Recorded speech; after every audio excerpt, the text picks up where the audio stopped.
샬롬. 7월 23일 오늘은 이사야 9장 8절부터 10장 4절까지의 말씀을 함께 나누도록 하겠습니다. 오늘 이 말씀 속에서 하나님께서 에브라임과 사마리아, 즉 북이스라엘이죠. 그 북이스라엘의 마음이 얼마나 교만하고 완악한지에 대해서 하나님께서 말씀하십니다.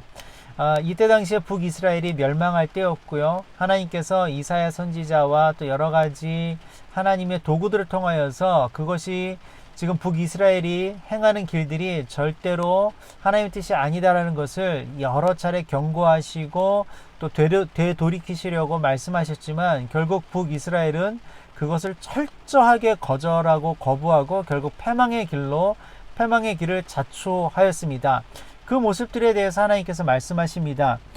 10절에 보시면 이렇게 되어 있습니다. 벽돌이 무너졌으나 우리는 다듬은 돌로 쌓고 뽕나무들이 찍혔으나 우리는 백향목으로 그것을 대신하리라 하는도다. 하나님께서 그들을 징계하심에도 불구하고 벽돌이 무너졌어?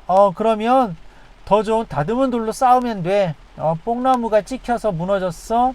그러면 훨씬 더 좋은 백향목으로 다시 세우면 돼. 라는 것이 이스라엘의 마음이었습니다. 이것이 하나님으로부터 얼마나 실망스러운 모습인지 우리가 잘 알 수 있죠. 그래서 하나님 이렇게 말씀하십니다. 13절에 보시면 그리하여도 그 백성이 자기들을 치시는 이에게로 돌아오지 아니하며 만군의 여호와를 찾지 아니하는도다. 하나님께서 책망하시고 때로는 크게 꾸짖음에도 불구하고 오히려 더 거기에서 아집을 내세우고 완악한 마음으로 더 반대편으로 의도적으로 더 멀리 나가는 그런 이스라엘 모습들을 하나님께서 고발하고 계십니다. 우리의 모습도 때로는 그럴 때가 종종 있을 수 있습니다. 겸손하다는 것이 무엇일까? 내가 원치 않고 내가 바라지 않는다 할지라도 하나님의 방향으로 다시 향하여서 들어갈 수 있는 것, 그것이 겸손입니다. 이들에게는 그런 모습들이 전혀 없었죠. 특별히 지도자에게 그 책임을 물어보십니다. 장로와 존귀한 자들, 그리고 거짓말을 가르치는 선지자들에게 큰 책임이 있고 결국은 그 인도를 받는 자들이 멸망을 당할 것이다.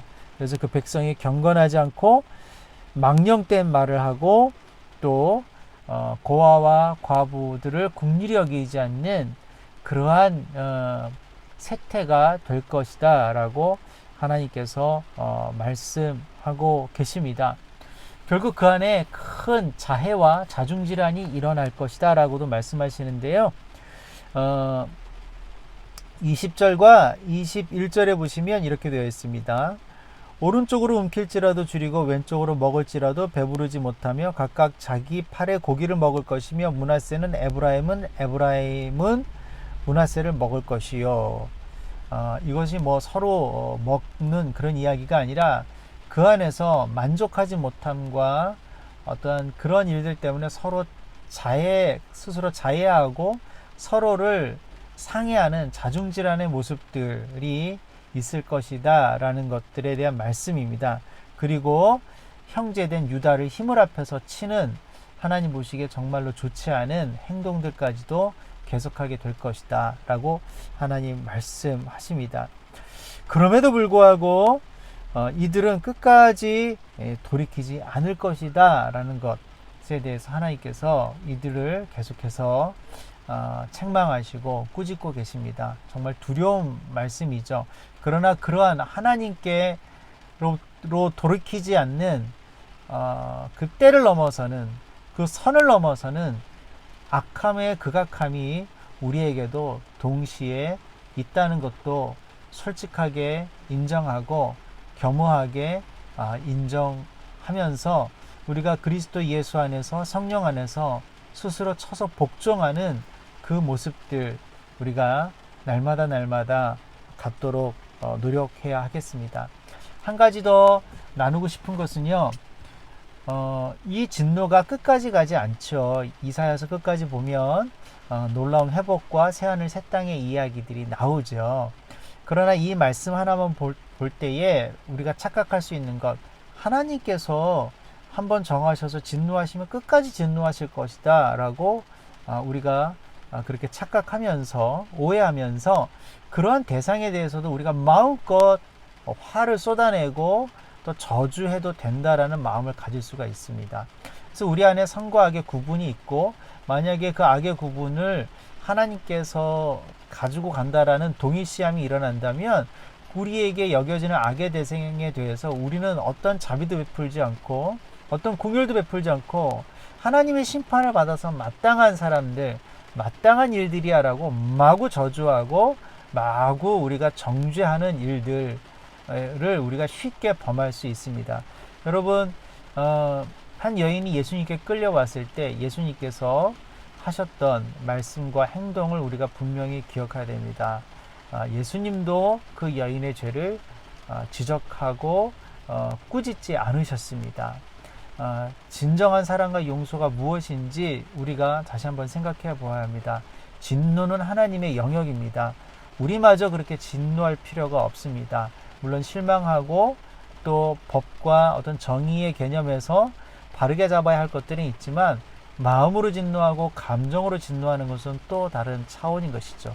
도리어 우리는 예수님께서 원수도 사랑하라라는 그 말씀에 순종하여서 그들을 위하여서 그들이 하나님께로 돌이키는 것들, 회복되는 것들을 위하여서 우리가 끝까지 기도하고 또 중보하고 노력할 필요가 있습니다. 그들이 악에서 돌이키지 않는 것은 하나님과 그들 사이의 몫입니다. 우리가 그것까지 간섭할 필요는 없는 것이죠.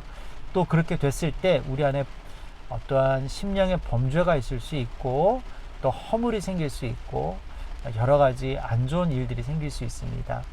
그런 영역들은 우리 하나님께 맡겨놓고 하나님 안에서 용서됨이 없는 것은 없잖아요. 우리가 그 하나님의 긍휼과 자비를 구하는 기도를 멈추지 않았으면 좋겠습니다. 그것이 진정한 하나님의 샬롬이 아닐까 합니다. 오늘 이 말씀 함께 나누고요. 계속해서 비가 오는데 모두 안전하셨으면 좋겠고 또 건강하시기를 함께 소망합니다. 샬롬.